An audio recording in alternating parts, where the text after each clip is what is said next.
पंच परमेष्टि भगवान की नमो रिहंताणम नमो सिद्धाणम आर्याणम अध्याणम सब साहुणम। पहले बंधो, अपने यहाँ चर्चा चल रही थी गुण स्थान की, और गुण स्थान में क्रम क्रम से चलते हुए आज चतुर्थ गुण स्थान, आज इसके बाद चतुर्थ गुण स्थान में प्राप्त होते ही जीव मोक्ष मार्गी कहा जाता है। चौथा गुण स्थान अविरत सम्यक दृष्टि, दो शब्दों से मिलकर के बना है, जहाँ पर अविरत अर्थात विरत तो नहीं है लेकिन सम्यक दृष्टि है। सम्यक दृष्टि भी दो शब्दों से मिलकर के बना, सम्यक प्लस दृष्टि। सम्यक का तात्पर्य है समीचीन, और समीचीन का मतलब होता है सत्यार्थ, यानी जो वस्तु जैसी है उसको उस रूप से ही दृष्टि यानी श्रद्धान करने वाला। जो समीचीन दृष्टि से श्रद्धान करता है, जो वस्तु जैसी है उसको उस रूप से श्रद्धान करता है, ऐसा सम्यक दृष्टि।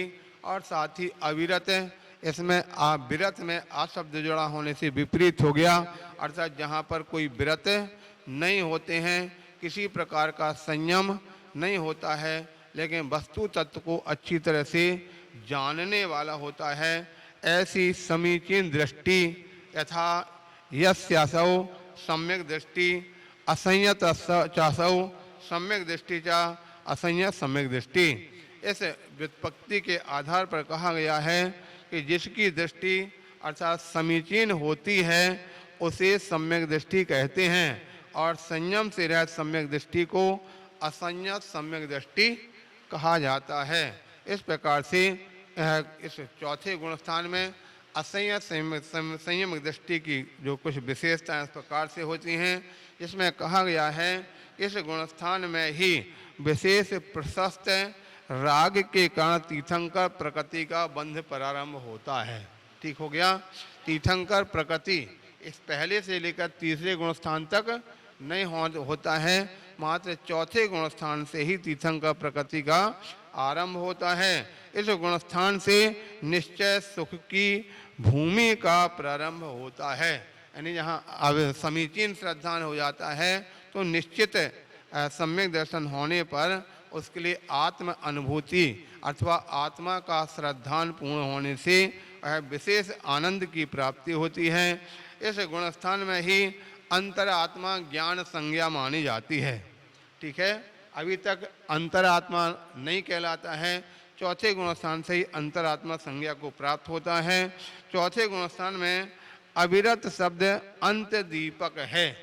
ठीक है, अविरत शब्द अंत दीपक इसलिए है, यद्यपि उसके नीचे सभी अविरत हैं, लेकिन अब इसके बाद आगे कोई अविरत नहीं होता है, इसलिए यहाँ इसको अविरत शब्द से यहाँ पर उल्लेख किया गया है। यहाँ तक कि सभी गुणस्थान अविरत रूप हैं इसके पहले के। मिथ्यात्व के अभाव हो जाने के कारण से अविरत समय दृष्टि को दृष्टि मुक्त अर्थात श्रद्धा की अपेक्षा कहा जाता है, एवं भव्यत्व शक्ति की अभिव्यक्ति इसी गुणस्थान में ही प्राप्त होती है। इसके पहले तक भव्यत्व शक्ति की प्राप्ति, क्योंकि अभव्य मिथ्या दृष्टि से सीधे चौथे गुणस्थान को प्राप्त होता है, इसलिए इस गुणस्थान में ही भव्यत्व शक्ति की अभिव्यक्ति प्राप्त होती है। इस प्रकार से यहाँ सम्यक दृष्टि जीवों को यहाँ पर बताया गया, अर्थात सम्यक दृष्टि जीव अनेक अनेक अवस्थाओं वाले हो सकते हैं। सबसे पहले तो आद्य प्रथमोपम सम्यक दृष्टि, इस बात को आप पहले से जान चुके हैं कि जब भी कोई जीव सम्यक दर्शन प्राप्त करता है तो सबसे पहले प्रथमोपम सम्यक को ही प्राप्त होता है, अर्थात जो अनादि मिथ्या दृष्टि जीव है वह मिथ्यात एवं अनंतानुबंधी कषायों का उपशमन करता है, और उस प्रकार से उपशमन करने पर जब उसके पास उसको उपशम सम्यक प्राप्त होता है, इसलिए आद्य प्रथमोपम सम्यक दृष्टि जीव कहा जाता है। इसके पश्चात दूसरे नंबर पे आता है प्रथमोपम सम्यक तो गत वेदक सम्यक दृष्टि, अर्थात प्रथमोपम सम्यक प्राप्त होने पर सबसे पहले प्रथम समय में ही मिथ्यात्व के 3 टुकड़े करता है, जिसके मिथ्यात के टुकड़े पर मिथ्यात और सम्यक प्रकृति, इस प्रकार से तीन भेद हो जाने पर प्रथमो सम्यक के बाद यदि सम्यक प्रकृति का उदय आ जावे तो शेष 6 प्रकृतियों का उदयाभावी क्षय और उन्हीं का सदवस्था रूप उपशम रहता है।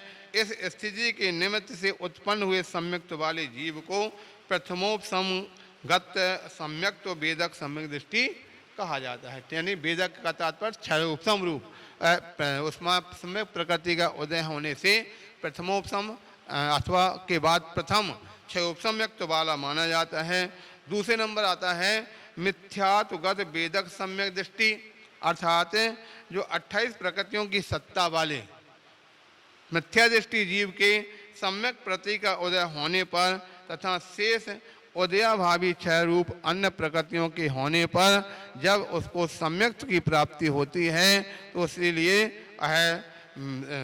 सम्यक्त की प्राप्ति होने से वह कहलाता है मिथ्यात्वगत वेदक सम्यक। तो उसके पश्चात सम्यक मिथ्यात्वगत वेदक सम्यक दृष्टि, अर्थात जब सम्यक दृष्टि में जब उसको सम्यक मिथ्यात की उत्पत्ति हो जाती है, उदय आ जाता है, तो आज सम्यक मिथ्यात्वगत वेदक सम्यक दृष्टि कहलाता है। यानी उस प्राप्त होने पर द्वितीयोपसम सम्यक वेदक सम्यक दृष्टि। द्वितीयोपसम कब होता है?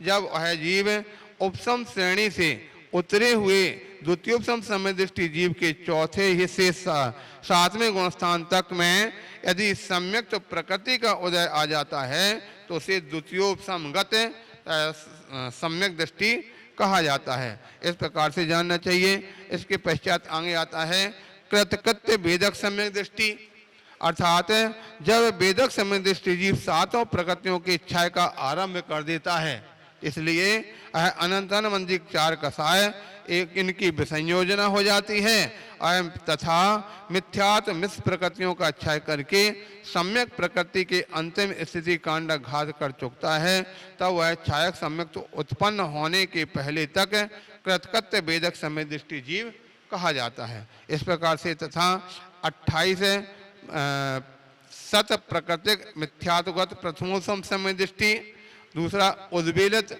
सम्यक्त मिथ्यात प्रथमोसम सम्यक दृष्टि। ठीक हो गया। यानी जिसने 28 प्रकृति की सत्ता को प्राप्त हुआ, एक बार सम्यक्त प्राप्त होने का 3 टुकड़े पर होने पर 28 प्रकृति वाला होता है। उसके पश्चात जिसकी उद्वेलित हो गई सम्यक प्रकृतियां, इस प्रकार से वह 27 प्रकृति की सत्ता रहती है। उस समय जिसके प्रथमोसम सम्यक्त उत्पन्न हुआ हो, ऐसे उद्वेलित सम्यक प्रकृतिगत प्रथमोसम सम्यक दृष्टि कहते हैं। वो कहते हैं उद्वेलित द्वैमिथ्यात्वगत प्रथमोसम सम्यक दृष्टि, अर्थात जिसकी 2 सम्यक प्रकृति एवं सम्यक मिथ्यात 2 प्रकृतियां उद्वेलित हो चुके हैं, ऐसा उद्वेलित द्वै प्रकृतिगत कहलाता है। एवं सम्यक मिथ्यात वेदक सम्यक दृष्टि, अर्थात जिसके लिए मिश्र गुणस्थान से आए हुए इस वेदक सम्यक दृष्टि को सम्यक मिथ्यात्वगत वेदक सम्यक दृष्टि, यानी कोई पहले तीसरे गुणस्थान में पहुंचा था, बाद में पुनः चौथे गुणस्थान में पहुंच जाता है, उसके लिए सम्यक मिथ्यात्वगत वेदक सम्यक दृष्टि कहलाता है। इस प्रकार से अनेक प्रकार की अवस्थाओं में सम्यक दृष्टि गुणस्थान में होते हैं। छायक सम्यक दृष्टि, जिसकी अनंतानुबंधी एवं मिथ्यात इत्यादि जो 3 प्रकृतियां हैं, 7 प्रकृतियों का क्षय हो जाता है, वो छायक सम्यक दृष्टि कहलाता है। द्वितीयोपसम सम्यक दृष्टि, अर्थात वेदक सम्यक दृष्टि जीव जब 7 प्रकृतियों को उपसम कर देता है तब उसे द्वितीयोपसम गत सम्यक दृष्टि कहते हैं। इसके पश्चात अपर्याप्त द्वितीयोपसम सम्यक दृष्टि, जो द्वितीयोपसम सम्यक्त के काल में ही मरण हो जाए तथा केवल देवगति में ही उत्पन्न होता है, वह द्वितीयोपसम शरीर प्रत्येक पर्याप्ति होने के पहले नष्ट हो जाता है। ऐसे जीव को अपर्याप्त द्वितीयोपसम सम्यक दृष्टि कहा जाता है। इत्यादि अनेक भेदों को जान करके और अब जो है जीव के सम्यक दृष्टि जीव के लिए इस प्रकार से विभिन्न प्रकार की अवस्थाओं वाला बताया गया है। तो यहाँ पर जो सम्यक्त की 3 अवस्थाएं बताई गई थी। सबसे पहले उपसम सम्यक्त वाला, दूसरे नंबर पे क्षयोपसम सम्यक्त वाला और तीसरा छायक सम्यक्त वाला। तो छायक सम्यक्त में जो सातों प्रकृतियों का क्षय हो जाने पर छायक सम्यक दृष्टि चौथे गुण स्थानवर्ती जीव ही हो सकता है। इस प्रकार से ये तीन अवस्थाएं और जो सम्यक दर्शन चौथे गुण स्थान अविरत सम्यक दृष्टि की जीव की हुआ करती हैं।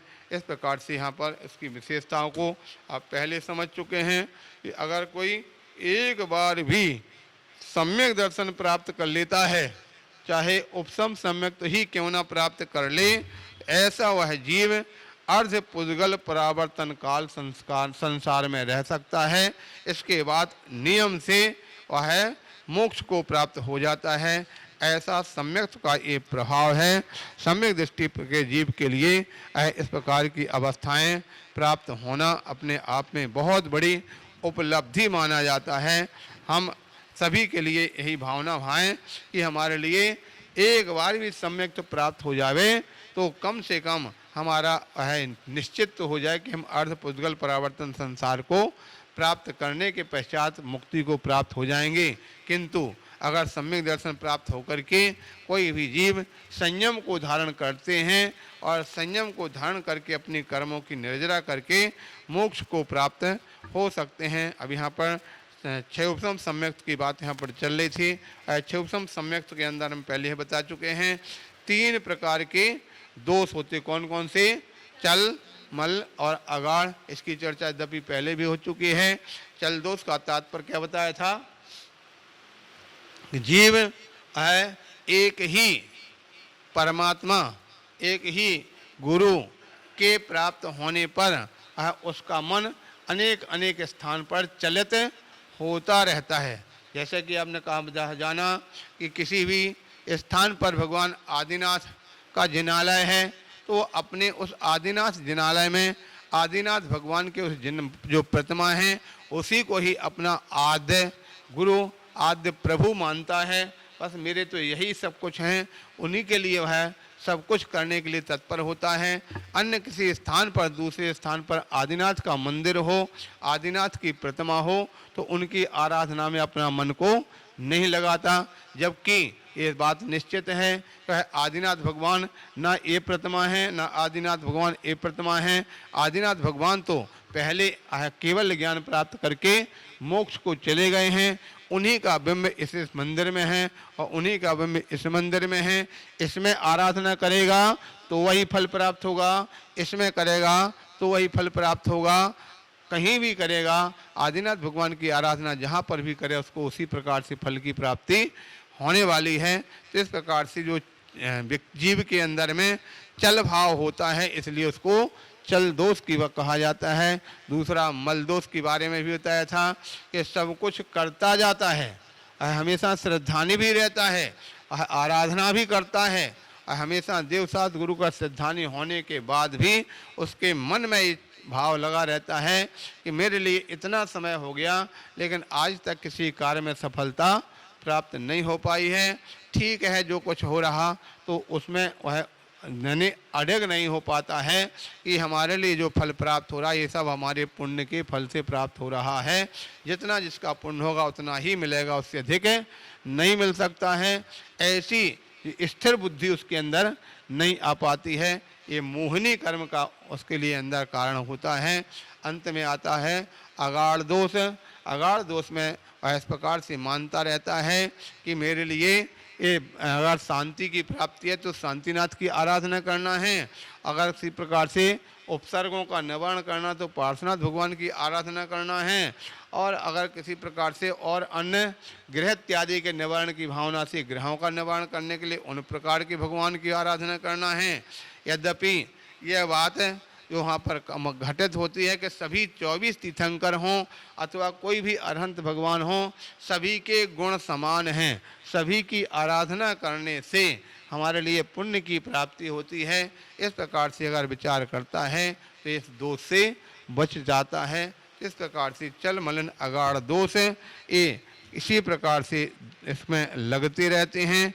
इन दोषों से बच करके जीव के लिए अपने जीवन में विरक्ति का भाव प्राप्त करके और सभी अरहंत समान हैं, सभी की समानता को विचार करते हुए अपने आराधना करेगा तो पुण्य का संचय अवश्य ही होता रहता है। और आगे चल करके अविरत वाला सभी उन आराधना तीर्थंकर की करके उनके स्वरूप का चिंतन करके संसार से विरक्ति को प्राप्त हो करके और आगे परमार्थ के मार्ग पर बढ़ता तो कल्याण का मार्ग प्रशस्त होता है। आज की चर्चा यहीं पर, आगे की बाद में बात करते हैं। बोले महावीर भगवान की जय।